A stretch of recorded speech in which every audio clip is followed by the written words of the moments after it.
Everyone, welcome to my class. तो हम लोग ज्योग्राफी का 5th chapter natural vegetation and wild life के बारे में आज पढ़ेंगे। तो हम तुम लोगों ने कभी तुम्हारे स्कूल के आसपास का जो एरिया है कभी नोटिस किया हो कि उसमें कौन कौन से टाइप के प्लांट्स होते हैं या फिर कौन कौन से टाइप के फ्लावरिंग प्लांट्स होते हैं, बर्ड्स और एनिमल्स कौन से तरीके होते हैं। और कभी नोटिस किए होंगे तो ये भी देखे होंगे कि सबका जो टाइप्स होता है या फिर जो आकार होता है वो एक दूसरे से अलग होते हैं, सबका कैरेक्टर एक दूसरे से अलग होता है। तो प्लांट्स और एनिमल्स में हमें बहुत सारे वेरिएशंस देखने को मिलता है। तो सोचो, इंडिया एक इतना बड़ा कंट्री है, it is a vast country. तो ऐसे कंट्री में जो प्लांट्स का डाइवर्सिटी या फिर जो एनिमल्स का डाइवर्सिटी होता है वो कितना ज़्यादा होता होगा। तो our country India is one of the 12 mega biodiversity countries of the world. तो पूरे वर्ल्ड में इंडिया जो कि 12 मेगा बायोडाइवर्सिटी कंट्रीज में से वो आता है। With about 47,000 plant species, India occupies 10th place in the world and 4th in Asia in plant diversity. तो प्लांट डाइवर्सिटी में इंडिया पूरे वर्ल्ड में 12th प्लेस में है और एशिया में वो 4th प्लेस में आता है, जो कि 47,000 अलग अलग तरह का प्लांट स्पेसीज इंडिया में देखने को मिलता है। तो स्पेसीज का मतलब होता है उनके जाति या फिर उनका जो टाइप होता है। तो ऐसे 47,000 अलग अलग टाइप के प्लांट्स इंडिया में देखने को मिलता है।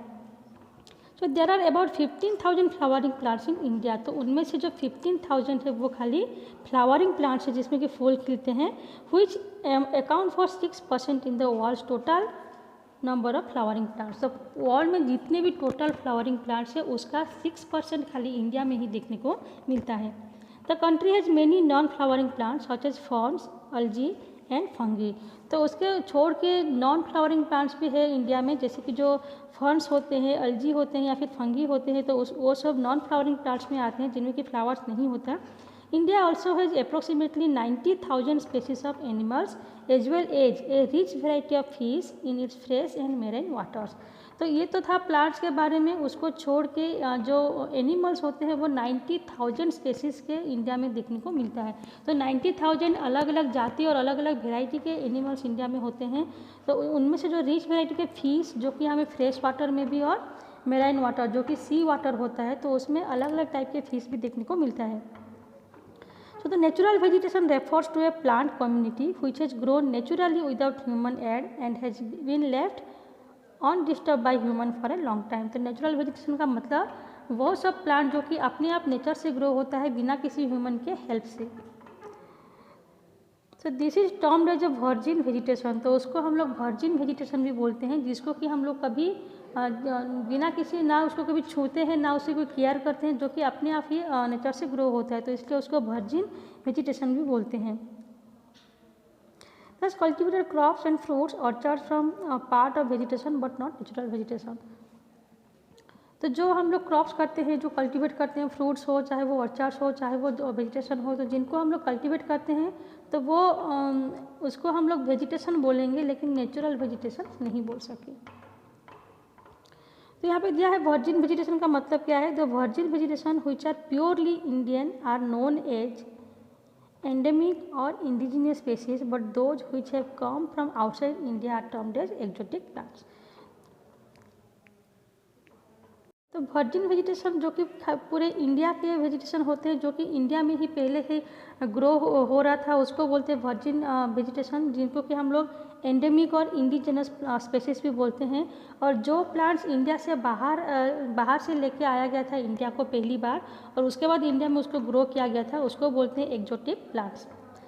उसके बाद देखते हैं फ्लोरा और फोना वो क्या है। तो term flora is use to denote plants of a particular region of पिट्योर। तो फ्लोरा जो कि किसी भी एरिया के प्लांट्स और उसके फ्लावरिंग प्लांट्स हो या फिर वो नॉन फ्लावरिंग प्लांट्स हो, तो प्लांट्स को बोलते हैं फ्लोरा और जो एनिमल्स होते हैं उनको बोलते हैं फोना।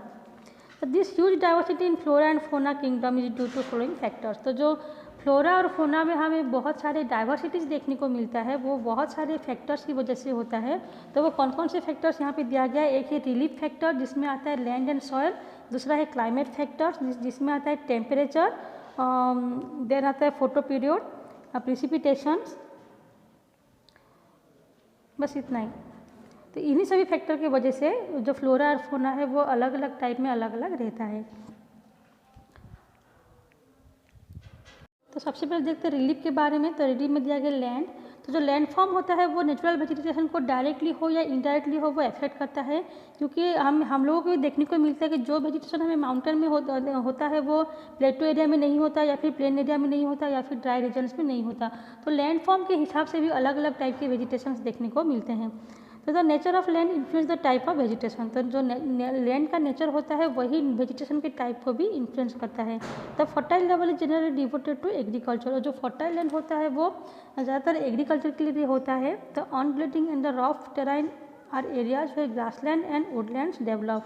और जो रॉफ एरिया होता है, जो ऑनडुलेटिंग या फिर जो टेराइन्स एरिया होता है, माउंटेन एरिया होता है, प्लेटू एरिया होता है, उसमें ग्रासलैंड और फिर जो वुडलैंड्स जो फॉरेस्ट होता है वो ज़्यादा डेवलप होता है। And give shelter to a variety of wild life, जो कि ऐसे एरिया में बहुत सारे वाइल्ड लाइफ को वो शेल्टर देते हैं। जो बहुत सारे वाइल्ड एनिमल्स होते हैं वो इस तरह के जंगल एरिया में रहते हैं।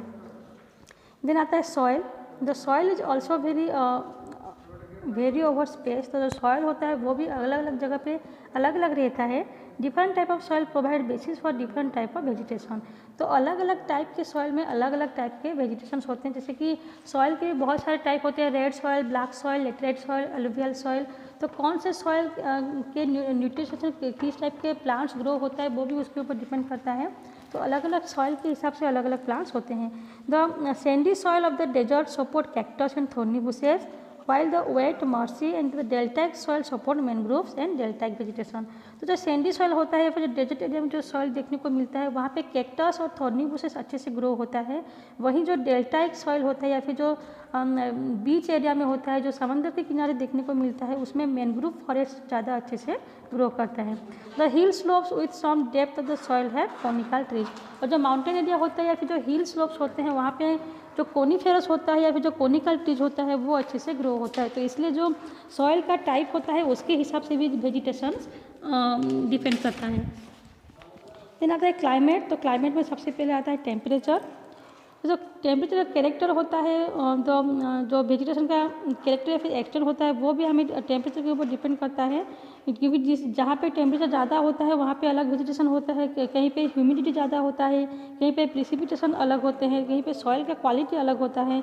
तो on the slopes of the Himalaya and the hills of the peninsula above the height of 1915 metres, the fall in the temperature affect the types of the vegetation in its growth and changes it from tropical to sub tropical temperate and alpine vegetation. तो जो temperature होता है, जहाँ पे ठंडा area होता है वहाँ पे अलग टाइप की वेजिटेशन देखने को मिलता है।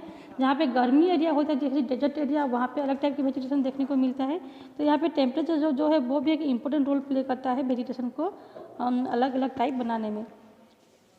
देन आता है फोटो पीरियड। तो फोटो पीरियड जो कि सनलाइट की कितने अमाउंट का सनलाइट वहाँ पे गिर रहा है। The variation in the duration of sunlight at different places is due to differences in latitude, altitude, seasons and duration of the day. तो जो सनलाइट का अमाउंट कितने टाइम के लिए कौन से प्लेस में गिर रहा है वो उसके लैटिट्यूड, उसके अल्टीट्यूड और उसके सीजन और ड्यूरेशन ऑफ द डे के ऊपर भी डिपेंड करता है। Due to longer duration of sunlight trees grow faster in summer. तो समर सीजन में क्योंकि सनलाइट ज़्यादा टाइम के लिए गिरता है तो इसलिए जो प्लांट्स होते हैं वो ज़्यादा जल्दी ग्रो होते हैं समर सीजन में। उसके बाद दिया प्रिसिपिटेशन। तो in India almost the entire rainfall is brought in by the advancing south west monsoon. तो इंडिया में जो बारिश होता है रेनफॉल वो मानसून विंड की वजह से होता है, जो कि साउथ वेस्ट मानसून की वजह से होता है, जो जून से लेकर सितंबर के महीने में फ्लो होता है, जो कि तुम लोग पहले के चैप्टर में पढ़े हो, क्लाइमेट के चैप्टर में। And retreating north east monsoon, और जो अक्टूबर के महीने में जो रीट्रीटिंग मानसून होता है जो कि रिटर्न होकर आता है उसकी वजह से भी बारिश थोड़ा बहुत होता है। So areas of heavy rainfall have more dense vegetation as compared to areas of less rainfall। तो जिस एरिया में ज़्यादा रेनफॉल होता है वहाँ पे घने जंगल देखने को मिलते हैं, वहीं जहाँ पे कम रेनफॉल होता है वहाँ हमें जो छोटे छोटे प्लांट्स देखने को मिलते हैं, जैसे कि जो थोर्नी बुशेस हैं, कैक्टस लाइक जो डेजर्ट प्लांट्स होता है उस टाइप के प्लांट्स हमें देखने को मिलता है। तो प्रिसिपिटेशन जो होता है वो भी इम्पोर्टेंट होता है वेजिटेशन को अलग अलग बनाने में। तो ये था